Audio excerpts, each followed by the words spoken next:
گجل شاه شهیدان حسین خیمه و خرگاه یانان زینبم خیمه و خرگاه یانان زینبم باشه سالان گهد Cavan qərasin əlləri qoynunda qalan Zeynəbəm əlləri qoynunda qalan Zeynəbəm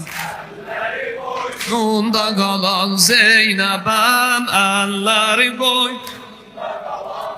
zikr elə əlləri qoynunda qalan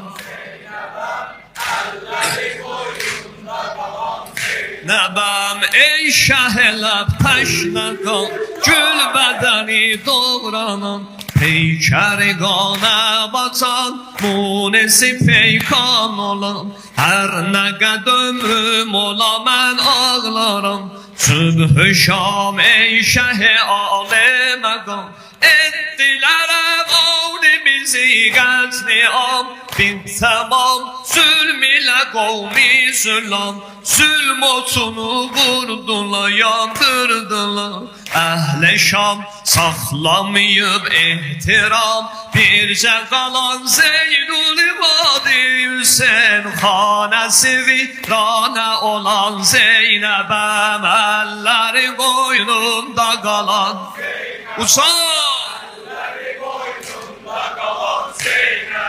Əlləri qoynunda qalan Zeynəbəm çadırımı, məcərimi aldılar Çadırımı, məcərimi aldılar Vurdular, qəlbimi yandırdılar At qabağından hərəmin qovdular Soydular, aləmə o çaldılar Ali peyyəmbər necə gör oldu xar Dağidar şimrə əsir oldular Gülşəni gülzari xəzanə dönən Bəzm ettifaqı dağılan Zeynəbəm Əlləri qoynunda qalan Zeynəbəm Əlləri qoynunda qalan Zeynəbəm Əlləri qoynunda qalan Zeynəbəm Əlləri qoynunda qalan Zeynəbəm Gör necə əflakə çıxıbdı fəqam bu zaman Məhşər olubdur ayan Şamə tərəf əzm eləyir karvan Bağrıqan didələri xun fişan